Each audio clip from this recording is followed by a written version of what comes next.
Good morning, good afternoon, and good evening, everyone. It's such a pleasure to be with you this morning. I'm so excited to talk to you about what does it take to support the people who care for everyone else in an organization. And I thought I'd start by sharing a little experience that I had as a people leader. A few years ago, I entered a one-to-one with someone on my team. In the middle of the conversation, she said, "Kamaria, I'm worried about you." And I completely understood why she said that statement. At the time, I worked at an organization that had 47,000 employees. I was leading a global team across many time zones with employees in India and London and Texas and Florida. And on any given day, you could see my team's bubble, and it was green at 6 a.m. as I tried to meet with my team members before the cross-regional meeting block started. Or you would see my team's bubble green at 8 p.m. as I was trying to have meetings with my colleagues in Australia. And then on the weekends, I and other people leaders would play a fun game of who else is online this morning. And so by the time I got to that one-to-one, it was probably likely that I was not at my best, and she could see it. The interesting thing about that is that, as you might have guessed, as someone who worked and was a part of an HR team, I was also responsible for looking after our 7,000 people leaders and they're making sure that they were successful, and they're struggling. And I started to wonder about that experience. Like, why am I struggling? I am the person who is in charge of teaching and coaching and training and supporting other members. Why am I struggling? And the answer started to come to me in a broader HR meeting where I and some of my peers were in the process of rolling out a new performance management process. And every time a task would come up, every time there was a to-do, I would ask, well, who's supposed to do that? Who's in charge of that? Whose job is that? And the answer every single time was, well, the manager could do it. And I found that so interesting because the answer to every question was the manager. During that meeting, I started to have a little bit of heart palpitation because I realized that I was both a part of the problem and I was suffering from what we were creating. There I was, a people leader working in HR, also designing processes and things and putting more work on the backs of our people leaders. And so it was no wonder that I was struggling. We often talk about people leaders, but we don't talk about why it's so important, why their experience is so important. And the reality is, managers account for 70% of the variance in employee engagement. You've probably seen this statistic a few times. And have you ever thought about why? The reason why is because generally for employees, there are two types of experiences. There are global experiences that are set by the broader organization. And those experiences include their hiring processes, their benefits, their payroll, all the big global things that an HR team would typically take care of and account for around them. The other thing is what I call defining experiences. And defining experiences are what happens every single day. There are what an employee experiences when they join a team meeting, when they're given their assignments, when they are asked to do specific things. And so by sheer proximity, a manager has that much account over variance because they are the person that an employee sees every single day. And so when we think about the impact that managers have, it is to impact the experience of everyone they touch around them. Gallup tells us that when managers are highly engaged, that employees are actually more engaged as well. So their experience is so very important. But I started to notice something in how we deal with and how we talk about managers. And looking after my 7,000 managers and asking them about their own experiences, one of the things I noticed is that we started to talk very differently about our employees when they moved from being an individual contributor to being a people leader.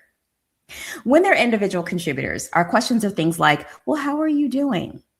What do you need? How can I help you succeed? But then a curious thing happens when they become people leaders, and we stop asking about them and we start asking about things happening around them. So we start to ask things like, are your employees engaged? Are you coaching? Is that project on time? Are you developing talent? And suddenly, our people leaders go from being people who are highly valued in the organization, often high achievers, to simply being the vessel by which other work gets done and other people's experiences come to life. And that's a very interesting thing, because then it forces us to ask a question, which is, what happens when the people who are responsible for everyone else's experience stop having a good experience themselves? What I found, it was that the experience that I was having, the sense of drowning that I was going through, I could have thought, well, maybe it's just me. But as I mentioned, I had the opportunity to spend quite a bit of time with our 7,000 people leaders, coaching them, training them, creating opportunities for them to share with one another. And what I found was that if you went anywhere in the organization, you could go to marketing, you could go to IT, you could go to payments and processing. And most of our managers were having the same experience. And so I got curious and I started asking them questions to try to really understand what was happening. What were the things that were causing them to have the sensation that I was feeling? And I came away with some very interesting talking points that they wanted to share. First and foremost, what I heard from our people leaders was that they often did not have the actual decision-making latitude. They didn't know what was in their scope and what was outside of their scope. They were the pass-through of information, but they didn't quite have the ability to make the important decisions. Sometimes they would talk about processes and systems. Someone once told me a story about when she was trying to do a simple act of just giving her team members a $50 gift card so that they could be recognized for the work that she'd done. But there were forms that had to be filled out. There was a process to go through. And when she clicked the button, whatever the button was, it didn't actually work. And she spent half a day trying to figure out how to just recognize her team members. And that led to another key point that was often shared, which was the concept of support. More and more in organizations, we've gotten so excited about automating things and self-help things that slowly and surely the person that managers began to rely on went away. The lifeline, that HR person, they could pick up the phone and call and say, help, I'm trying to navigate Workday. I'm trying to put in a requisition. I can't figure out how to do it. That person was replaced with a self-service, a bot. And so they spent another half a day trying to figure out how to move through a process. A lot of the managers got even more specific about some of the things that were being asked of them. There's this weird dynamic, they said, where people are asking us to promote our top talent, which they completely understood, except they also felt like they still had to meet their current goals and deadlines with a more junior staff. And on top of all of that, they still had their own work to do. And so at the end of the day, what I kept really hearing from our people leaders across the organization is that I'm tired and I'm burnt out because I'm doing so many things. And if you look across everything that they're telling us, what our people leaders are actually saying is that to be a good people leader, you actually have 4 different jobs rolled all into one. First and foremost, you are the person who's responsible for the care of your team, their development, their coaching, their growth, their performance, their engagement, their well-being. That's your primary job. But then if you move beyond that, you also are, in most cases, de facto project manager. So anything that your team is responsible for delivering, you are responsible for keeping it on time, on budget, and ensuring the quality deliverable. You also are a player coach, which means in addition to whatever your team is doing, you likely have your own responsibilities that you are responsible for. And lastly, you are admin. Any emails that need to get written, decks that have to go out, reports that go to other senior leaders or your peers. Those are things you're responsible for too. And so rolled into one, our managers are suffering from having to deal with 4 jobs all at the same time. And so what that means for us is that the people that we depend on to keep the organization moving forward are in fact struggling. They are the ones who are needing to make sure that every strategy that comes from an executive is put into place, but they are the ones who are also operating without support. And so, interestingly enough, we are seeing that the engagement of people leaders is dropping at a rapid rate. In the most recent Gallup State of the American Workplace report, they indicated that manager engagement has dropped 9 points in just 3 years. That they went from being 31% engaged to 22% engaged, and they are in fact suffering from higher levels of stress, higher levels of anger, higher levels of sadness, and more importantly, higher levels of loneliness than individual contributors. And so that experience that they're having is letting us know that there's a crisis happening at the middle manager layer that we absolutely need to work through. Because as we pointed out earlier, when a people leader is highly engaged, their team is 59% more likely to be engaged. But it also acts in reverse. When manager engagement declines, so does that of their teams. I go back to my own experience leading teams. I think about one morning when I was on a call with some of my team members. I had been up many hours and I had been online probably more than I should have been. And in the middle of that conversation, one of my team members said something to me. I don't remember what it was, but I can tell you that my reaction was very much out of character.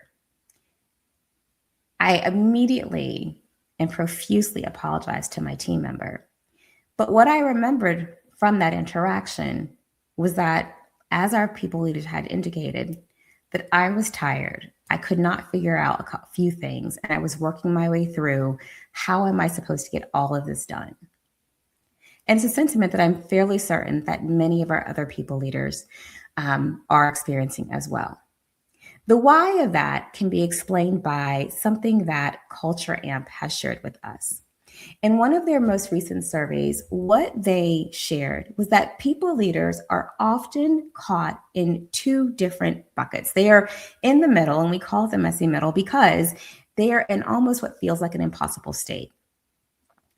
The organization would like for our people leaders to be responsible for driving results. That is, in fact, the thing that most of them are compensated and reviewed upon. That means that they are also responsible for executing strategy. And it doesn't even matter what the strategy is. If you would like to broaden your market share, whatever that strategy is, it goes through people leaders. If you have a people strategy and you would like to improve engagement or retention, it likely goes through your people leaders. And so they are responsible for taking whatever is imagined and turning into the day-to-day actions of their teams. They're also expected to lead change. And let's face it, we are always all going through change, whether that means we are buying a new organization or we're spinning off a part of the business, or we're just having change that's associated with rapid growth, or we're expanding how we go to market. Managers sit in the middle of leading that change and interpreting what that means for their team members, and then being able to help them navigate that change. And then also, they're always responsible for the drive to increase performance, to make sure that every single person on their team can deliver whatever is asked for them with minimal disruption. On the other side of that, they're responsible for the expectations that their team has of them. And these are the more relational things. Team members have repeatedly said that they want to be coached. They want to have someone who's going to help them with their development. They want stretch assignments. They want to figure out where their careers are going. They want someone who helps them navigate not just their work performance, but a lot of times just their general life performance. They come to their managers and they ask for support. At the end of the day, they are responsible for the relational aspects of leading a team and making sure that employees can get from where they are today to where they need to get tomorrow. And quite often, these things are not run in conflict with one another. A manager's job is to sit in the middle of these two constraints and to understand how to balance them. And sometimes that can feel overwhelming for them. So if a manager is put in the middle of all of this, then how do we help them to be successful? I found that what we have a lot of is the conversation around a bad boss and a good boss. If you're online for any amount of time, you will hear people saying, a good manager does this, and they will list all the things that a good people leader does. And then they'll say, a bad manager does this, and they'll list all the things that a bad manager does. But my question is, what if we're not asking the right question? What if we're not asking, what does a good manager do, or what does a bad manager do? But instead, we should be asking, what does someone need in order to be a good people leader? And so that brings us to kind of like, what are we here to talk about, which is what does it mean to care for managers? What does it mean to give them the support they need, or to create the right conditions for them so that they can carry out the very important work that we've asked them to do for our organizations? I've often broken it down to what I call the will, the skill, and the way, and thinking through how we focus on these things to make it easier for our managers to do what we've asked of them. So when we think about the will, I always say that the first step of really creating what a manager needs is to strengthen their will. Great managers, I really do believe, want to make a difference. The question is never whether or not they care, but it's whether or not we are continuing to give them the motivation that they need to do a job and do it well. And so quite often that starts with making sure that they have the capacity to lead and not just manage tasks. I often challenge my HR partners and often senior leaders to go see the work. And here's what I mean by that. Many years ago, I was supporting an organization where we had just bought a tool. We just bought a listening tool. And we found that listening tool, the usage of that tool had gone down to 12%. And we could not figure out why until I decided to go see the work. And what that meant was I got on the phone with several of our people leaders, or I even stopped by their desk and I just asked for a quick conversation. And I asked them to explain what was happening with that particular tool. And here are the things that they told me. One, I don't know when I'm supposed to do this. I am tasked to manage what my team is doing, but we are billable. And so there are actually no hours for the things that have been asked for. But also, we just did a spans and layers exercise, and now I have 12 direct reports. For the life of me, I cannot figure out the capacity for these extra things. The other part of that was what came from using that particular tool was conversations, asking about their engagement, the things they were asked to do for their teams. And many of my managers said, I'm not sure this is really that important because my manager doesn't do this for me. Many of our people leaders experience that something they're told to do is not something that they're actually getting from their own leaders. And so they're not quite sure that it's really that important. And so they're not motivated to do it. The other issue that we often see with them is that they're expected to fight through completing priorities in order to be successful. And so that means sometimes we as HR will give them an ask, but at the same time, the business line will give them a competing ask. And they can't figure out which one to focus on. So sometimes they focus on neither. So the first step in caring for them is resolving these issues of making sure that, one, we have really been clear about the ask of them and we're clear about the capacity ask. Two, it's making sure that we are, as senior leaders, modeling for them what they need to be successful so that, yes, we're not just telling them it's important, but we're showing them through our actions. And third, we are looking at where we've accidentally and unintentionally included friction for them or self-defeating outcomes, and we're figuring out how to make that go away.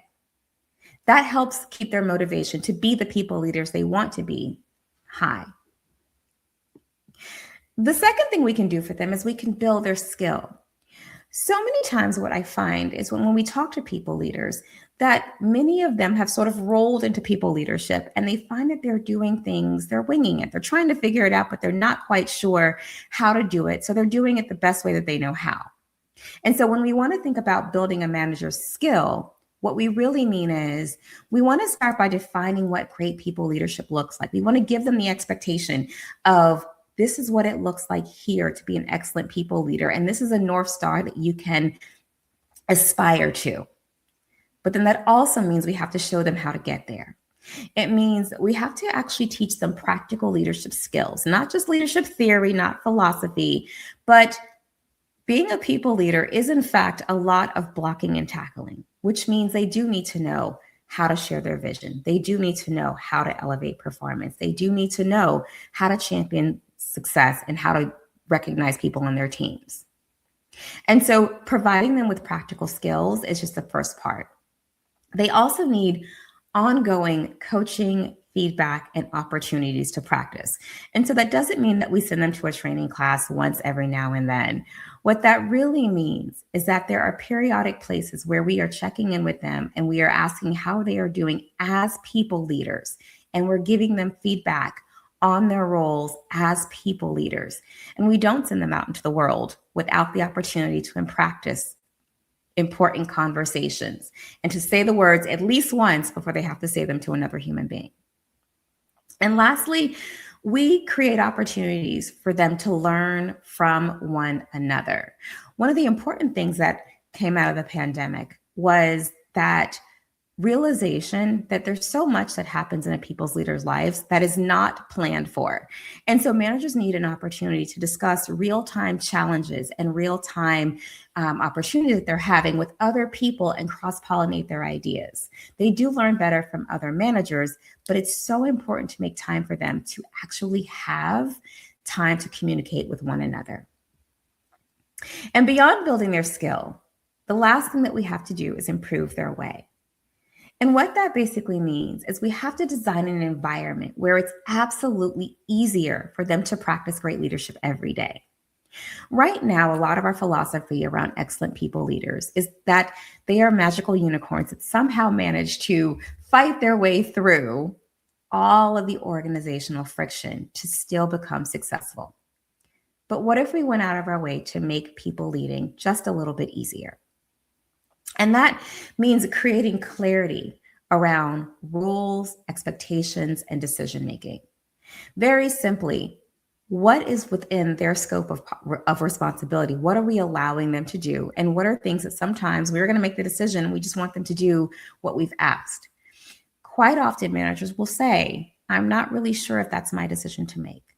So we can be clear with them around how big is their scope and what do we want them to do. We can also double check those systems and processes, meaning once we have outlined a process, be it performance management, return to office, or whatever it is, that someone in HR walks that process to make sure it works.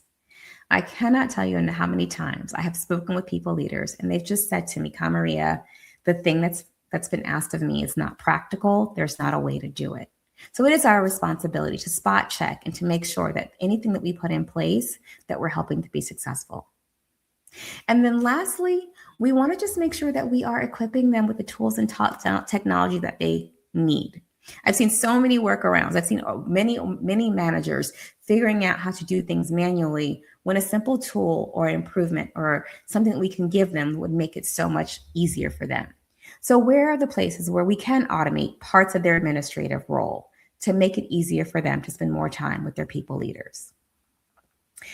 Improving their way really just means we're making a concerted effort to identify where there are friction points for employees, where are places where things are not working. We're giving them a red flag to wave, and then we're figuring out how do we ideate against those things. So when we focus on the will, the skill, and the way, we're much better able to support them in being successful in the things that they need to do. So how do you know if you've gotten it right? If you have done all of these things, if you have looked for the places where we have maybe challenged their motivation, if we have looked for the places where we have opportunity in developing them and their skill sets, and if we look for the places where maybe there's unintentional friction, then we go back to our people leaders and we check in with them again to hear what they're going to tell us. And what we're really listening for is, you've helped me reduce the noise and the friction. that they have clarity on what they're doing, why they're doing it, and how they're doing it. You'll hear them say, I have the tools and resources to effectively manage my team. But most importantly, you'll hear them say, I know that my success matters too. And that's the best thing that we can hear from our people leaders, that will let us know that we have in fact cared for them and allowed for them to care for others. So it's been my pleasure to chat with you about this morning. I hope that you will take this back to your own organizations, and I would love to stay connected with you. And so you can find me on the Manager to Manager podcast, where I chat with people leaders about their experiences. You can find me at managermomentum.com, where you can learn about how I support people, organizations in developing their people leaders and improving their organizations. And you can also reach out to me on LinkedIn. And just for this particular talk, I would love for you to go back to your developed a manager care audit tool that will allow you to reflect on the conditions that your managers need to be successful. You can identify where in the skill, will, and way you might need some improvement, and you can start a better conversation around supporting your people leaders. So in order to get the audit, I would love for you to connect with me on LinkedIn so we can stay connected, and just comment CARE and I will send it to you. Thank you for your time this morning, and I am happy we had this time to chat. Thank you so much. So much in there. And we have about a minute before we're going to get our second storyteller. But I think one of my bugbears, I guess, when it comes to this, is that you usually just mimic what you've seen in a role, and you're copying what's gone before, and that could be a very good example for a people leader, or a very bad example. So then you're repeating the mistakes of what you've seen before, and there is never really that structure to enable people leaders to go on and flourish, and strengthening their will, building their skill, and what was the last one? It was something improving their way. I thought was a really nice, clear example of how you're wanting to get the best out of those people and making sure they feeling like they're getting the best out of themselves as well. So, like I said, lots I'd love to touch upon, but I think time is against us. But that's a good thing, because that you spent longer explaining these structures. So, is there anything you'd like to? Like a Jerry Springer final thought, I suppose, kind of thing, before we go and go on to our second storyteller. Is there anything you'd like to leave us with? I think I would just like to leave you with managers are people too. Quite often we talk about them, but have more conversations with them. I cannot stress enough how important it is to go see the work, go see the people, and listen to their experience. And you will find that they will tell you all of the friction points. And if you can solve that for them, you are also solving things that are challenges in the broader organization. So think of them as people who are in the middle, who are indicators of what's happening around in your organization. Listen to what they're telling you, and fixing that actually fixes many problems that you might be seeing. Fantastic. Well, thank you so much. I'm glad we finally made this happen, and have a great rest of the day. Have a great summer, and I'll be in touch. But thank you so much for now. Thank you. Have a great rest of your day. Take care. Bye-bye.